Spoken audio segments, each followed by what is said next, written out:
Hi, this is Stuart here for my third video, the Evidence of Learning 3, Wrap It Up and Connect It. I'm just going to talk a little bit about a few of the things that I've been doing and investigating. So to start with, I'm going to talk about the first thing that I tried, which was using a QR reader to access YouTube tutorials. So I was inspired by a video that I saw on the Tablet Academy website that had a school doing a CSI style investigation using QR codes, and I thought that might be able to help solve an issue for me where I had been trying to provide technical support for learners, but because a lot of learners needed the support, there was kind of not enough of me to go around. So I created these instructional videos that could be accessed via a QR reader using the iPads, and so that learners could access them, learn independently at their own pace. This proved to be a fair success, actually. So strengths were that that meant that the learners that really did require a little bit of extra support meant that I was able to give that time to them. It really fostered that idea that I wanted to kind of push forward of learning independently, learning on your own. They were using technology to learn technology, which really helped. And a lot of them really liked the feature that if they didn't quite get something, they couldn't quite do it, then they could just go back and watch it again. So that was pretty good. Some weaknesses were that it took loads of time to make, for myself to actually make them. So finding that time, as I've addressed before, is fairly difficult.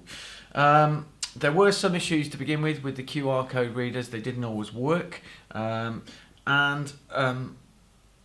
sometimes I did find that peer teaching, so another peer teaching another peer how to do something, could be just as effective as using the technology to do so.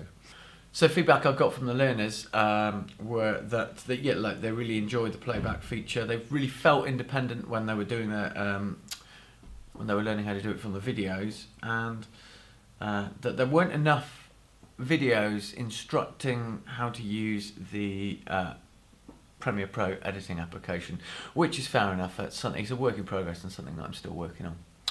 Okay, so the next one I'm going to talk about is called Coggle. It's a mind mapping software that works in real time. I gave learners an assignment to kind of show and detail what they knew about different movie genres. They really liked this. The fact that it was real time made them feel kind of quite inspired when ideas would pop up. You know, it would make them remember stuff, and that would mean that they could add then to the mind map. It was completely 100% collaborative. So even though learners were accessing the computers on their own, the whole kind of mind map was happening at the same time collaboratively. So that was great. They really liked the fact that the colours clearly mark sort of new ideas, and that they could add links to deepen their learning. So that's begun to happen. You can have a look at that on the Padlet.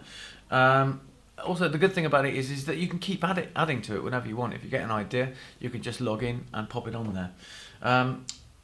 Any weaknesses? Well, there weren't that many weaknesses really. We did have some issues with signing up there and into it in the first place, as you needed a Google account. But once that was sorted, that was okay. Sometimes the system lagged, which meant that ideas might sometimes appear twice on the mind map, but that didn't happen very often. My Simple Show is like an explainer video application, where essentially you can explain something and kind of use very simple animations to show a sort of visual representation of that. So I got some learners to do a little movie review and to summarise a movie and then give their own sort of thoughts on it. The advantages of using this one is I actually got them to watch and explain a video to learn how to do it. So I really didn't have that much input in showing them how to use it. They pretty much did that straight from the explainer video, so that was good. it's really good for sort of visual learners as well. They get to choose their own pictures to sort of represent their little script that they've written, and it is a great way to explain concepts and ideas to others. The downsides of it were that the voiceover was quite annoying. It was very monotonous and sort of computer sounding, and limited. We were also limited by the fact that it's free. You get very sort of limited and little options when it's free. So we sort of did the best that we could with it. It did sometimes crash as well. So I think that that's an issue that possibly needs to be addressed when you're thinking about a joined-up approach, because obviously the college needs to be on board when it comes to kind of embracing new technologies, and sometimes you have to pay subscriptions for those things to get the most out of them. Finally, I'm just going to talk about Photoshop. I did use Nearpod as well, but I don't think I have enough time to talk about that, so I'm going to talk about Photoshop. I had learners that really wanted to learn some digital design skills. I don't have much knowledge of Photoshop, so I've got a learner in my class who is an absolute whiz, and approached him to take the class, which he did with aplomb. So the advantage of this is that obviously it teaches them really sort of strong digital design skills in the industry.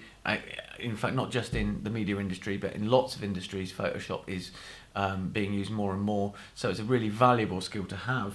It really fostered that idea of kind of tinkering around with stuff, just kind of playing about and seeing what happens, with not any sort of necessary end goal in sight, as I referenced to the tinkering school. The thing that I think was most powerful was the fact that it was being taught by one of their peers.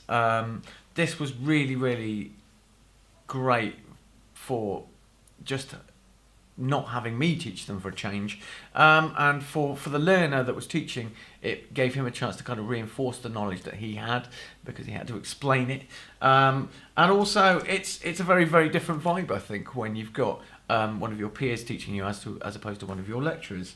As a disadvantage of that, I really need to brush up on my Photoshop skills, and also adding to that, I think that to get the most out of kind of peer tutoring, if I had those skills, then I could use Kyle, the learner, to kind of supplement my teaching strategy, if you like, which, because I lacked in those skills, I was learning from him, which was great. You know, I got to learn those skills, but that's something I think that I'm going to continue to do, is trying to pick up and learn these Photoshop skills. Anyway, that's it from me. Thank you very much for listening.